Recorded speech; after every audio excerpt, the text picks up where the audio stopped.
제가 제목을 새가족 양육반 이렇게 이제 정했습니다. 내용상 사실 이제 거의 교회를 처음 나오시거나 아니면 이제 얼마 다니시지 않으신 분들을 대상으로 한 원래 교재입니다. 그렇지만 우리가 이제 오래 다니신 분들도 한번 예전에 이제 알고 계시던 것들을 다시 한번 마음속으로 머릿속으로 다시 한번 정리하고 다시 한번 리마인드 우리가 한다고 하죠. 이렇게 다시 생각해보는 그러한 시간이 되면 좋겠습니다. 오늘 먼저 이 과정을 마쳤을 때 우리가 어떤 것을 얻게 되는지를 한 5가지를 내용을 정리했습니다. 이것도 책에 있습니다. 먼저 복음에 대해서 우리가 다시 정리할 수 있게 되고, 두 번째 구원의 확신을 얻게 됩니다. 세 번째는 신앙생활에 여러 가지 문제를 해결하는 데 도움을 줄 수가 있습니다. 네 번째는 교회를 더 사랑하게 됩니다. 그리고 다섯 번째는 우리 예수 그리스도의 사랑을 나누는 아름다운 교제를 우리가 서로가 즐길 수 있는 효과를 누리게 될 것입니다. 자, 그러면 이제 이번 주에는 우리가 5과 중에서 오늘 첫 번째로 제1과 유일한 구원자 예수 그리스도라는 제목으로 말씀을 드리겠습니다. 먼저 이 교재는 하나의 이야기로 시작을 합니다. 우리 누가복음 15장에 있는 것으로 알고 있습니다. 우리 탕자 이야기, 탕자의 비유 이야기 아마 다들 들어보신 비유일 것 같습니다. 아버지의 재산을 미리 받아가지고 저 먼 나라로 가서 탕진했다가 다시 돌아와서 이제 거지처럼 돌아와서 아버지에게 다시 용서받았던 그 탕자 이야기를 잘 알 것입니다. 그런데 오늘 이 책에 있는 이 이야기는 탕자의 그 다음 이야기입니다. 탕자가 다시 떠났다는 이야기입니다. 탕자가 왜 떠났냐면은 이 자기를 다시 받아준 아버지가 너무 고마웠던 거예요. 너무 아버지가 고맙고 해서 자기가 미안하고 해서 이 아버지에게 내가 큰 선물을 해야 되겠다가 이렇게 나름 이렇게 큰 마음을 먹게 된 거예요. 그래서 이 탕자가 다시 집을 떠나가지고 한 5년 정도 열심히 일해가지고 이제 돈을 많이 벌었습니다. 그래서 아버지를 이제 큰 선물을 이렇게 드리려고 이제 성공을 해서 이렇게 돌아왔습니다. 근데 집으로 돌아와 보니까 아버지는 한 달 전에 병으로 이렇게 이미 돌아가시고 난 후라고 합니다. 그러면서 아버지가 이런 유서를 남기셨다고 합니다. 사랑하는 아들아, 나에게는 아무것도 필요 없단다. 내게 필요한 것은 너와 함께 있는 것이란다. 네가 정말 보고 싶구나. 이런 유서를 남기고 이제 아버지는 돌아가셨다고 합니다. 그래서 여기서 말하는 것은 우리가 아버지의 마음을 잘 아는 것이 아버지를 기쁘게 할 수 있는 시작이다라고 말하고 있는 것입니다. 그래서 우리는 아버지의 마음을 잘 알아야 되는데 이 탕자는 지금 자기 아버지의 마음을 잘 안다고 생각했습니다. 내가 열심을 해서 뭔가를 이렇게 많은 걸 준비를 해서 아버지에게 드리면은 아버지가 좋아할 거라고 생각했는데 아버지는 그 어떤 선물이 좋은 것이 아니라 그 아들 자체가 좋았다는 것입니다. 그 아들만 있으면 되는 건데 이 아들은 나보다 내 옆에 있는 어떤 선물이나 물질이나 그러면 아버지가 더 좋아할 거라고 잘못 알고 있었다는 거죠. 그래서 우리가 아버지의 마음을 바로 아는 것, 잘 아는 것이 굉장히 중요하다라는 것입니다. 그래서 오늘 우리가 예수님에 대해서 우리는 얼마나 잘 알고 있나 이런 것들에 대해서 한번 살펴보겠습니다. 자, 첫 번째 주제는 오늘 네 번째 주제까지 갑니다. 첫 번째 주제는 예수님은 하나님이 보내신 유일한 구원자입니다 라는 제목입니다. 여기 보니까 예수님께서 먼저 정언하시는데 요한복음 14장 6절을 보면은 내가 곧 길이요 진리요 생명이니 나로 말미암지 않고서는 아버지께로 올 자가 없느니라 말씀하는데 여기 예수님 자신에 대해서 나는 길이다 라고 말합니다. 그 길은 오직 예수 그리스도의 십자가의 길, 그 한 길밖에 없다는 것입니다. 우리가 하나님께 가는 길은 예수 그리스도의 십자가 길밖에 없다는 것입니다. 그리고 예수님은 나는 진리다라고 말합니다. 우리 요한복음 8장에서도 진리가 너희를 자유롭게 한다고 말씀하시는데 세상에는 온갖 철학과 온갖 재미있는 이야기, 온갖 그럴싸한 이야기, 뭐 등산 이론이라 해서 정상을 가는 길이 여러 갈래가 있다라고 하는데 정상에만 올라가면 된다고 하는데 뭐 산 정상은 올라가고 등산은 할지 모르겠지만은 진리에는 이르지 못한다는 것입니다. 오직 예수님만이 진리시다라고 말씀하고 있습니다. 그리고 세 번째, 예수님은 생명이다라고 말씀합니다. 우리 예수님은 죽음을 이기시고 부활하신 예수 그리스도이십니다. 그래서 예수님이 생명이 되신다라고 말합니다. 두 번째로 이제 베드로가 예수님에 대해 증언하는데 다른 이로서는 구원을 받을 수 없나니 천하 사람 중에 구원을 받을 만한 다른 이름을 주시지 않았다라고 말합니다. 다른 구원의 이름은 없다라는 것입니다. 오직 예수 그리스도를 믿는 믿음을 통해서만 구원받을 수 있다라고 베드로도 그렇게 증언하고 있습니다. 자, 그러면 두 번째 주제입니다. 그러면 우리는 어떻게 예수님은 완전한 구원자가 될 수 있습니까? 예수님께서 왜 완전한 구원자가 되시는가라고 이제 말씀하는 것입니다. 그 이유는 첫 번째, 예수님은 하나님이시다라고 말하는 것입니다. 여기 요한복음 1장 1절에서도 보면은 태초에 말씀이 계시니라, 이 말씀이 하나님과 함께 계셨으니 이 말씀은 곧 하나님이시니라 말합니다. 여기 보니까 중간에 하나님과 함께 계셨다고 하죠. 태초에 예수님이 말씀이신 예수님이 하나님과 함께 계셨다는 것은 성부 하나님과 우리 예수님께서 동일한 존재이시다라고 오늘 성경이 말하고 있는 것입니다. 그래서 하나님만이 예수 그리스도께서 하나님이시다 말씀하시고, 두 번째는 그는 사람이시다. 예수 그리스도는 사람이시다고 말씀합니다. 요한복음 1장 14절에 보면은 말씀이 육신이 되어 우리 가운데 거하신다라고 말합니다.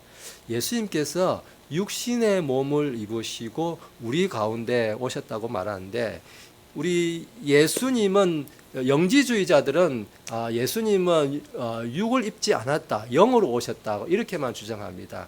근데 그런 거 영지주의 이단이라고 하는데, 예수님은 반드시 하나님이시면서 사람이어야 합니다. 왜냐하면은 하나님은 죽을 수가 없어요.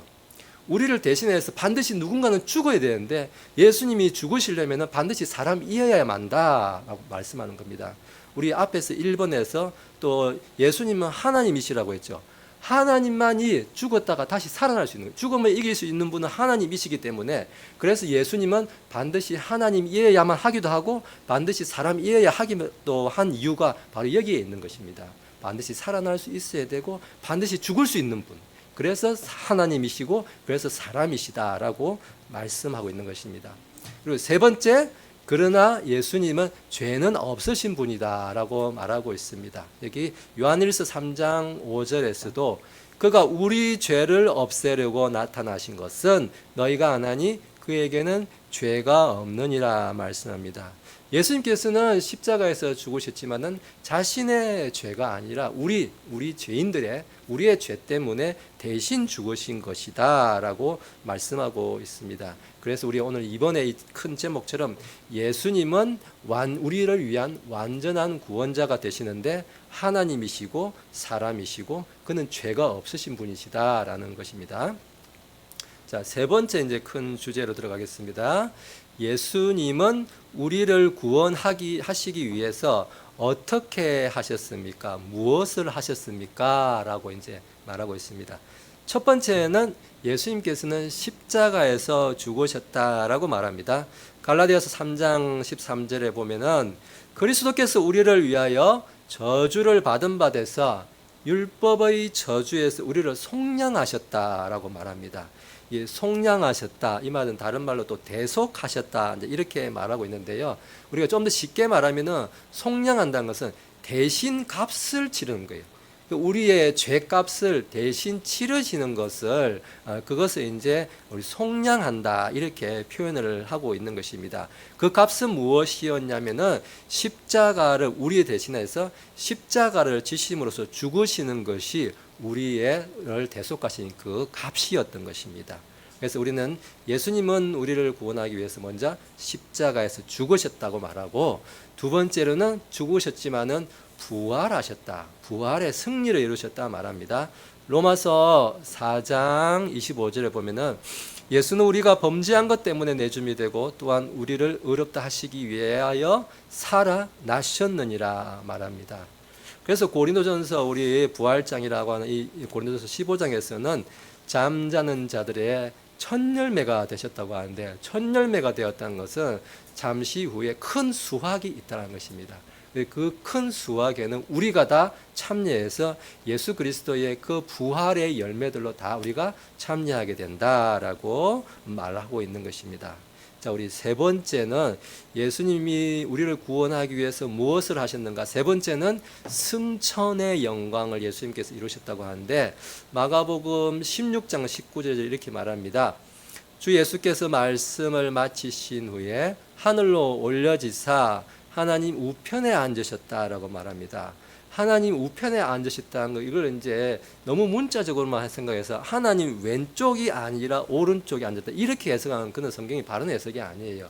하나님 우편, 하나님 오른편에 앉으셨다는 것은, 오른편은, 성경이 말하는 오른편은 하나님의 권능을 말하는 거예요. 하나님의 권능, 하나님의 힘, 파워, 이런 걸 말하는 거예요. 그래서 하나님의 권능의 자리에 예수님께서 앉으셨다.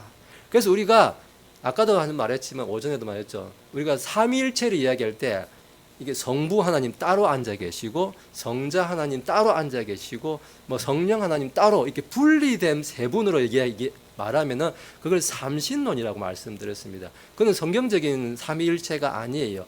한 분이에요. 사실은 한 분인데 세 위격으로 계시는 거예요. 그래서 그렇게 이해해야지, 따로 세 분이 따로 이렇게 따로 뭐 활동하신다는 것은 그건 삼신론이라고 해서 잘못된 삼위일체입니다. 그래서 예수님이 하나님의 우편에 그 권능에 앉으셨다. 그 권능에 앉으셔서 무엇을 하시는가? 오른쪽에 보면은 첫 번째로 우리에게 성령님을 보내주신다는 거죠. 우리 사도행전 2장에 보면은 이제 성령 강림절이 이제 나오죠. 그래서 누구든지 예수 그리스도를 믿으면 이 시대에는 반드시 성령 침례를 받습니다. 그래서 성령께서 우리를 봉인하신다라고 말씀을 하시죠. 그래서 우리가 성전이 이제 된다라고 말하는 겁니다. 그리고 우리를 위해 중보하신다라고 말합니다. 우리 로마서 8장 34절을 가면 이렇게 말씀합니다. 누가 정죄하리요? 죽으신 분은 그리스도요. 참으로 다시 일어나신 분도 그리스도시니 그분께서는 그분께서는 하나님의 오른편에 계시며 또한 우리를 위해 중보하신다라고 말하고 있습니다. 우리가 오늘도 성경 가운데 우리 오전 예배 때도 예수님께서 늘 기도하셨다라고 말씀하시죠. 우리를 위해서 예수님께서는 우리가 필요한 것이 무엇인지, 우리가 어려움이 무엇인지 먼저 아시기 때문에 늘 항상 우리를 위해서 예수님께서 기도하고 계신다라고 말씀합니다. 그리고 세 번째로는 예수님은 지금 우리를 위해서 재림을 준비하신다라고 말합니다. 요한복음 14장 2절에서 보면은 여기 처소를 예비하러 가신다라고 이제 말씀을 하는데, 우리가 나중에 이제 장차 뭐 휴거되거나 아니면 나중에 이제 그 전에 우리가 죽게 되겠는, 육신이 죽게 되면은 우리가 가서 영원히 살게 될 그 저 천국의 처소를 예수님께서 예비하신다, 우리를 부르시기 위해서 예비하신다라고 성경이 말하고 있습니다. 그래서 이 세 번째 주제에서 예수님은 우리를 구원하기 위해서 어떻게 무엇을 하시는가? 십자가에서 죽으셨고 부활의 승리를 얻으셨고 승천의 영광을 얻으셨다라고 말씀을 드렸습니다. 자, 이제 네 번째 마지막 주제입니다. 네 번째로는 예수 그리스도를 믿는 자에게 주시는 하나님의 그러면 선물이 있습니까? 요즘에 어딜 가더라도 하다못해 뭐 밥주걱이라도 한 개 주는데 예수님은 우리를 부르셔갖고 무슨 선물을 주십니까? 라고 이제 말하고 있습니다. 첫 번째, 우리 집안이, 내가 구원받으면은 우리 집안이 다 구원받는 복을 얻는다라고 말씀합니다. 이게 사도행전 16장에 보면은 주 예수를 믿으라 그리하면 너와 내 집이 구원을 받으리라 말씀하는데, 이 성경 구절은 이제 사도행전 16장은 우리가 바울 사도가 2차 전도 여행에서 마케도니아로 들어가가지고 빌립보 지역에 가가지고 빌립보 지역 감옥에 갇히게 되죠. 그때 빌립보 감옥의 그 간수, 자기를 이렇게 매질하고 때렸던 그 간수가 나중 옥문이 막 열리고 이런 사건이 생기면서 다시 이제 그 간수의 집에 가가지고 그 간수가 회개하고 구원받았을 때 그 온 집이 다 구원받는 사건을 지금 이야기하고 있습니다. 그리고 사도행전 10장에도 보면은 고넬료가 구원받았을 때 그 온 가정이 구원받는 모습을 보여줬습니다. 그래서 우리가 믿음의 시작이 그 가정에 한 사람이 있다면 그 사람을 통해서 그 온 가정이 구원받도록 복을 주신다 말씀하고 있고요. 자, 하나님의 선물 두 번째는 하나님의 우리가 자녀가 되는 권세를 주신다라고 말합니다. 요한복음 1장 12절을 보면은 영접하는 자 그 이름을 믿는 자들에게는 하나님의 자녀가 되는 권세를 주셨다고 말합니다. 그래서 우리는 자녀가 됐다는 건 뭡니까? 여기 계신 분, 우리 여자 집사님들, 우리 자매님들도 계시고 형제님들도 계시지만은 우리는 다 여기에 갈라디아 3장에 보면 하나님의 아들이 된다고 하는데 남자만 해당되나? 절대 그런 말이 아닙니다. 여기 아들이라는 거는 이 상속자의 개념이라는 거예요. 남자고 여자고 상관없는 것이 아니라 모두가 다 하나님의 이런 상속 유업을 받게 되는 그런 아들이 된다. 아들의 권세를 누린다라고 성경이 말을 하고 있는 것입니다. 그래서 우리는 기도할 때 하나님께 부를 때 그냥 하나님 아버지 이렇게만 부르는 것이 아니라 당연히 불러도 되는데 아버지, 그래서 항상 기도를 처음 시작할 때 주여 해도 좋은데 아버지 하고 불러도 전혀 상관없는 이야기라는 것입니다. 지난주 제가 이제 그 야훼, 여호와, 아도나이 하면서 유대인들은 그 당시에는 하나님을 아버지로 부르면 큰일 난 이야기인 거죠. 예수님은 근데 아버지라고 이제 부르셨지만은 근데 지금 이 시대는 우리가 다 아버지하고 부를 수 있다는 것입니다.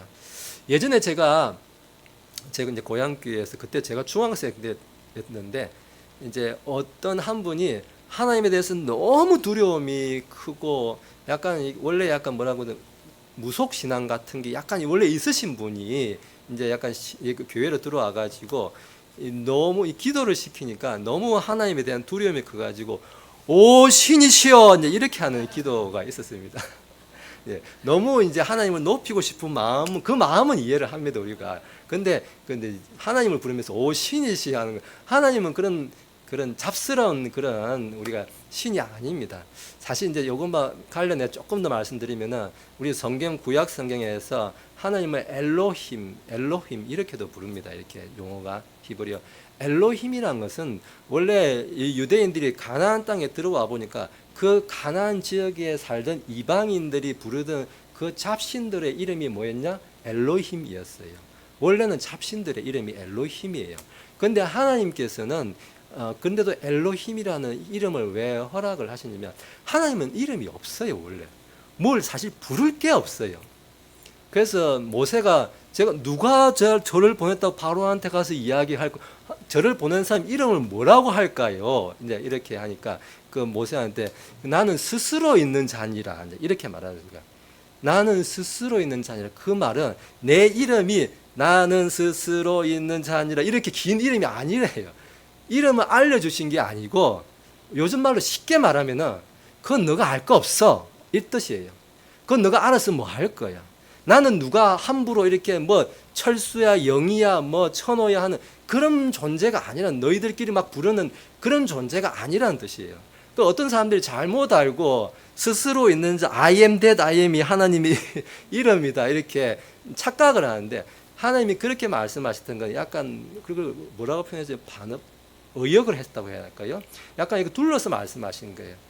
나 하나님의 이름은 거룩하기 때문에 너희가 함부로 부를 수 있는 존재가 아니야 라고 말씀하시는 거예요.